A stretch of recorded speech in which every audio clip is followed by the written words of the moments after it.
How's it going on, guys? Welcome back to another video on this channel. Welcome back to another video of F1 2017 career mode. We're back for part number 2 of the career mode here in China. And before we start with the episode, I want to address a few things. First of all, a special mention to Morgan Hot on Twitter for being my 80th subscriber. I promised him a special shout out. But in the same time, there was a big gap between this video and the last video, which was mine, the last career mode episode. And we've hit 100 subscribers, which is mind-blowing. I can't thank you guys enough. Honestly, this means the world to me. I'm so thankful to each and every single one of you, and we'll continue to keep pushing to the next 100, whatever it comes. But yeah, that's been so far this. So let's jump straight onto the track now for the Chinese Grand Prix free practice sessions. As you can see, probably saw my setup. You can nab it if you want. I mean, it's not something really spectacular, but if you don't have a particular setup, you can nab it. But yeah, you can see the track acclimatization program, and we're not exactly doing perfectly. We missed one gate, we went red there, but on all the others we're doing purple. We do have one green too, but all in all, it's not too bad, and it should probably get us all 50 resource points for this practice program. And coming around the final corner, opening the DRS, and it does indeed give us the full 50 resource points.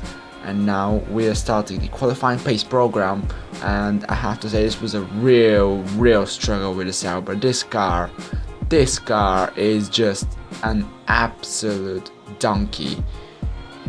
You're gonna see in the race too, but I don't think I can handle this car quite a lot in the season. Like, I'm gonna be very pissed off from this car, and if a good offer comes mid-season, I'm gonna think about it very hardly.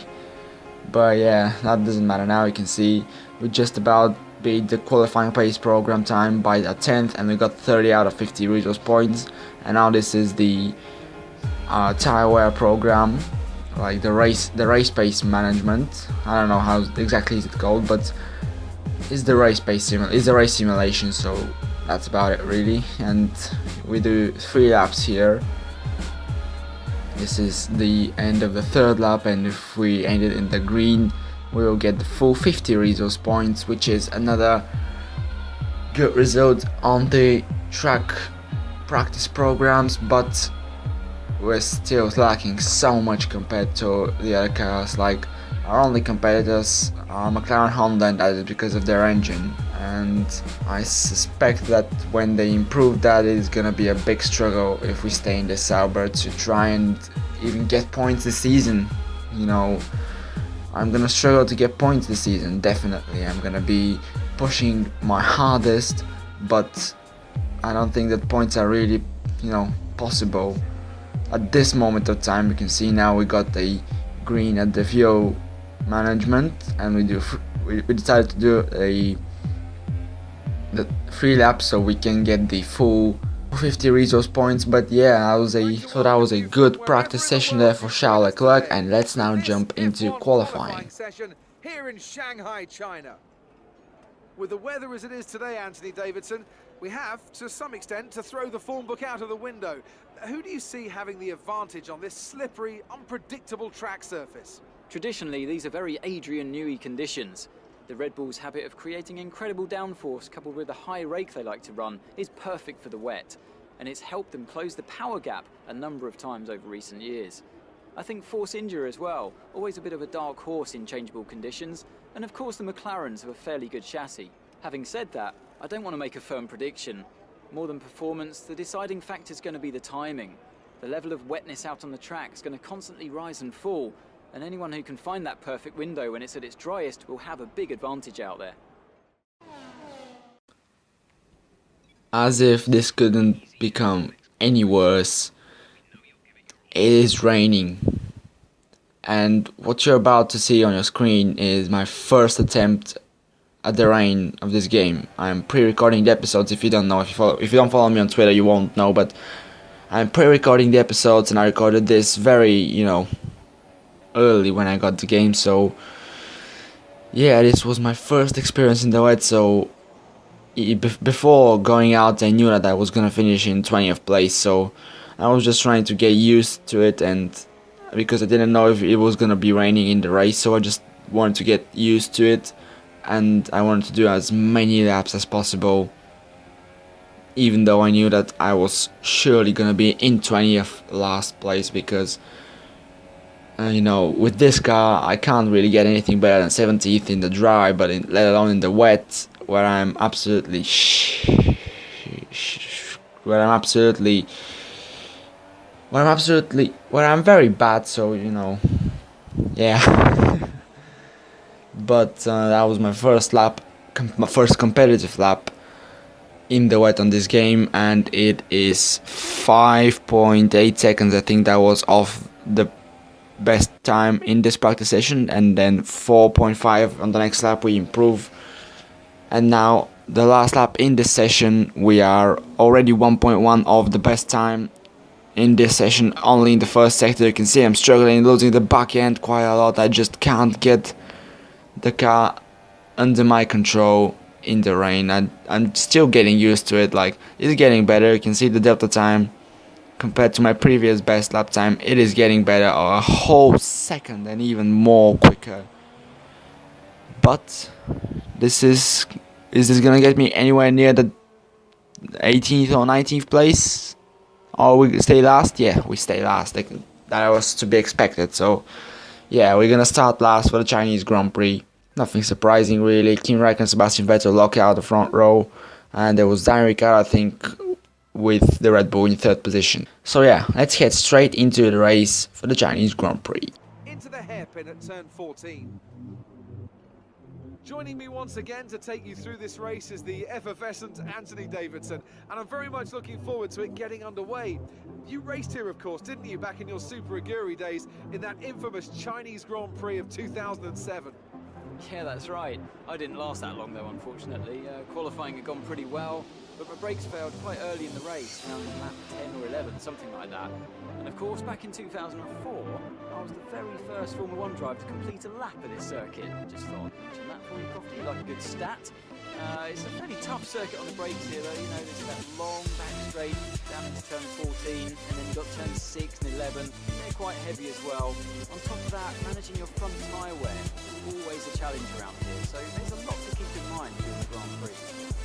We're almost ready to go then, and this is what the starting grid looks like for today's race. Kimi Räikkönen's perfect lap yesterday sees him start from pole position, and starting alongside him P2 is Sebastian Vettel. Looking down the rest of the grid, we have Hamilton, Bottas, Felipe Massa and Verstappen, Stroll, Ricciardo, Magnussen and Sergio Perez, Hülkenberg, Kvyat, Carlos Sainz and Alonso, Palmer, Grosjean, Stoffel Van Dorn and Esteban Ocon. Their line, and a Sauber rounds off the grid. Now it's almost time to lights out, so let's go down to the track. A whole 1.6 seconds slower than my teammate. That was quite embarrassing. But we are on the grid for the Chinese Grand Prix, and there is no rain. There is no rain to be seen, and that is the good thing. That is the positive thing. So yeah, let's get down to the strategy now and see what tire are we gonna start on and how many pit stops are we gonna do. I'm doubting quite a bit on if I'm gonna start on the medium tires or on the soft tires. So I'm gonna do one stop or two stop, because you know both have got pros and cons, and you know, if I start on the mediums and I can do one stop, but if I start on the mediums I'm gonna be quite a fair amount slower than the rest of the field in the slowest car and on the slowest tires. So I was really not sure what I was gonna do here. I was doubting quite a lot of time whether I'm gonna start on the mediums, on the softs. I didn't consider starting on the super softs. That's just not my style, you know. I usually don't start on the softest tires. That's just me, you know.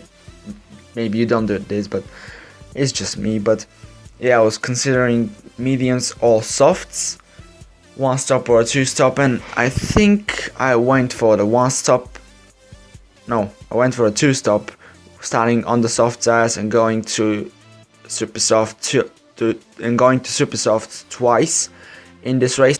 So we are down on the grid. We have 5 lights ahead of us for the Chinese Grand Prix. It's lights out, away we go. Decent start compared to our teammate. Pretty equal actually, and he got a very good after launch, you know. But now we're gonna try and go up the inside into a lot of cars. This is very good overtaking opportunity into the first lap. We have Fernando Alonso. No, this is no. The both McLarens were on our inside. We lost the back end there. We narrowly missed Alonso, who's now up our inside. We're gonna dive down the inside of stuff with Van Dorn. Alonso was on our inside, 3 wide with both McLarens in the McLaren sandwich, but we somehow managed to get out ahead into P14, and I am afraid that that's probably as high as we're gonna get right now, as the pack is already about a second ahead of me. And this is gonna be, in my opinion at least, a really frustrating Grand Prix from now on. You can see Alonso, Grosjean on the back straight. Grosjean with that Ferrari 2017 power unit. Easy pass for him on a straight line. We did our best to try and outbrake him. We go wide there, but we still somehow, you know, managed to stay ahead of him. But we are side by side now with this. No, we're side by side with Grosjean. I thought we were side by side with Alonso. No, that was Grosjean, so my mistake here, I'm sorry. But we somehow still managed to stay ahead, and now cutting on to lap 2, same place on the back straight. This is where most of the action this race, at least on my side, will be happening. You can see Grosjean already passed us, Joey and Palmer passed us as well. Our Renault engine looks to be working quite well in that Joey and Palmer car, and we go back up the inside of both Grosjean and Palmer. Just the AI move out of the way so easily, and it's just so easy to dive bomb them. It is just ridiculous. But yeah, we're still into P14, and we now cut on to, again, just before the back straight, Joey and Palmer trying to go round our outside. We outbroke ourselves, went on the grass, we made a bit of contact, broke a bit of front wing even, but I think we got the DRS detection point on our side, so I think we're gonna have DRS now. So even if Palmer passes us, which is happening right now, yes, we do have DRS, so we're gonna go back into the slipstream using the DRS, but Grosjean and Esteban Ocon are coming for us. We make contact with Grosjean, contact with Palmer, we're in sandwich between both of them. Banging taps Grosjean, throwing the hand in frustration, but we are behind Grosjean now into P15, but we do now have DRS. We get better racing than the Frenchman in the Haas, and we're back up into P14, into the first corner, but Grosjean's not gonna give it up. He sticks it back up the inside into turn 1. We're gonna do a switchback move and get that P14 back to us. Grosjean is still there on our inside. He squeezes us, and we are down into P15 once again. We're gonna try and make a diving move into turn 4 now, into the braking zone. I really love this move, back up into P14 ahead of Roman Grosjean. I really love this move. Late on the brakes, and while I was on the brakes, just pulling out of the side and making the move down. But now we have more work to do, because Palmer, Ocon and Grosjean, all 3 of them are passing us on the back straight once again, and we once again outbrake them in the hairpin. It's just ridiculous how easy the AI moved out of the way. And now on towards lap 5, we have Esteban Ocon for company, and not very far behind is Roman Grosjean too. He's actually down a bit ahead maybe of Esteban Ocon, and Joey and Palmer is also there as well. We're gonna dive bomb all 3 of them once again, and they just move out the way. It's seriously ridiculous. The AI just don't want to fight. It is honestly ridiculous. But now, next lap, once again on the back straight, we have Palmer. Ocon and Grosjean look to be a bit further back now, but so that it's a good job, you know, keeping them at bay. But now Palmer passed us once again, late on the brakes, pulling to the side while braking. Move done, but this is Grosjean now, so Grosjean isn't that too far behind, looks like, but he still can't make the move done. And we're still holding on to that P14. We're holding on like it's a point-paying position, when it really isn't. It's just a miserable P14, but we want to make a good impression, especially to the Haas team, as Jordan Palmer goes down our inside once again. We try to squeeze him, and we stay in P40 once again. But as I was saying, we want to make a good impression of the Haas team, as that is Esteban Ocon going out of nowhere and downgrading us to P15 once again. But we do our favorite move once again, late on the brakes, pull out of the side while braking, and back up into P14 once again in this race. But as I was saying, we want to make a good impression, especially the Haas team, if we want them to hire us on later on in the season around the British Grand Prix, where the contract event should come for the mid-season. Yeah, contract event I think it's called, and I'm not quite sure. So yeah, you can see now that is Ocon going down our inside. We managed to stay ahead of him, but once again on the back straight he's gonna have DRS slipstream, so much more power than us. He's even trying to pass us side by side with us even before the DRS activation point.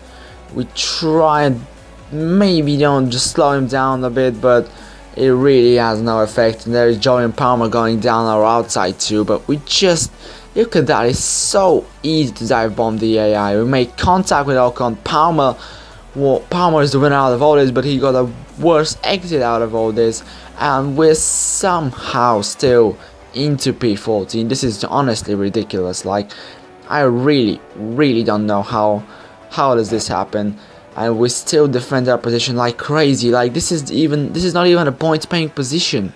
This is a miserable P14. But yeah, you can see Esteban Ocon trying to go down our outside. We try to squeeze him into turn 2, but he made the move done. We tried to do a switchback out of turn 2 down into turn 4. Now we're gonna try and maybe make a dive bomb down in the inside, and we do so. Back up into P14 once again this race. I'm so tired of saying this actually, but I'm probably gonna continue to say it, because you can see now Van Dorn and Esteban Ocon pass us on the back straight, and we just dive bomb. Maybe that was a bit too harsh and too dirty, but back up into P14. Like, we are really defending this position like there's no tomorrow. But finally Esteban Ocon managed to pass us, and we're down into P15 before our first round of pit stops, which is on lap 10. We're gonna go from the soft tires to the super soft, but as you know, I had some front wing damage, and you can see maybe on the screen the repair front wing damage isn't turned on.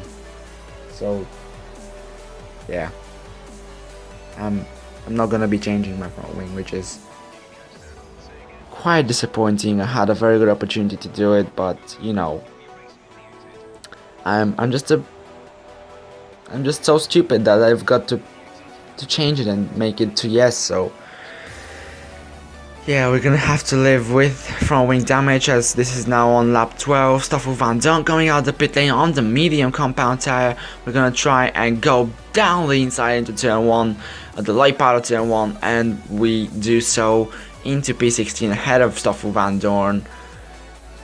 So from now on, it is probably gonna be a depressing ride, because we have nobody close ahead of us. Ocon's like 20 seconds up the road, I guess, and we're just gonna be battling with Stoffel Van Dorn. I think I'll also the 2 McLaren cars. My teammate Pascal Wehrlein nowhere to be seen at the moment. We're actually double stacked on the first pit stop, so that's maybe the reason he's so far behind, as 2 McLaren Hondas are making me in sandwich for the second time this race, and we just outbrake them, and we do the job back up into P15, as that is Lewis Hamilton. The front runners already starting to lap us, as at the back that was Stoffel Van Dorn losing the back end a little bit, wobbling, and now Lewis Hamilton, he just, you know, I let him pass with ease. And now on lap 15, this is our teammate Pascal Wehrlein has called this little trio of me and the two McLaren Hondas up, so it's gonna be a four-way battle between us, the two Saubers and the two McLaren Hondas, for P9 in the championship this season. And on track now, we're gonna decide who's gonna be in P9 in the constructors at the moment. And I think at the moment it's just because we got the best result in Australia, but yeah, it doesn't matter now. We are going side by side with our teammate Pascal Wehrlein, and just as we are about to dive bomb him into turn 4, safety car has come onto the track. But there is one thing. At the moment that I saw the safety car pop up on my screen, I was really happy because I thought that, you know, maybe I could get into the points now, make a pit stop, go to the points. But no, we were a lap down. As you can see now on the restart, we were in the pack and we had to let everyone through. Van Dorn, Alonso was behind Van Dorn, and Pascal Wehrlein are ahead of us because we made a pit stop for a brand new set of superstars, so we had to pass them. We're in P16 right now out of 18 runners, and you can see Valtteri Bottas surprisingly is behind us, so he's also lapped. So maybe he was the reason, because the safety car will go down the inside of Pascal Wehrlein into P15 in this race. But yeah, you can see now Van Dorn letting Massa through. He's had a struggling, and I just follow him through these corners, and now down the inside into this left-hander into P14, our favorite position in this race, I would say. But yeah, I mean, it really is surprising to me how Valtteri Bottas got there a lap down with us, the Saubers and the McLarens. Maybe he's the reason he got the safety car. I don't know, something happened with him, like a puncture or debris, I don't know. But you know, even with him, we're still dive bombing him so easy. But now on lap 25 this is, he just has so much more pace. He's like 3 or 4 seconds and maybe even more per lap quicker than us. So I decided to let him through, not battle with him. But you know, in my disappointment, I just made a mistake, and that let my teammate Pascal Wehrlein catch up to me. But we had DRS from Bottas, so it was an easy defend for us. And unfortunately now, 2 laps to go, my recording failed, and I can't show you guys the last 2 laps of the race, but nothing really changed. It was Kimi Raikkonen who won the race. So yeah guys, I'm really sorry I can't show you the last few laps of the race, but nothing happened anyway. So yeah guys, that has been this video for today. If you enjoyed it, please do hit the like button, comment down below what your thoughts of it, share the video, it's not too much of a video, subscribe to the channel if you're around here, and I promise you guys I'll get points before the end of the season. I'll try my hardest. I know this race wasn't the most entertaining, and I understand if you are not happy with that, but it is just the way it is with this Sauber. It was just honestly so hard to have a battle, a good battle. So yeah, I'm sure that the next races will be better. Bahrain, one of my more favorite tracks, so I'm sure it will bring some good racing and hopefully points for the first time this season. So yeah guys, thank you for watching once again. I want to say once again, thank you so much for 100 subscribers. You literally made me the happiest person in the world. But anyway, I've been rambling for too long right now. I need to wrap this up, so thank you guys for watching, and I will see you next time. Goodbye.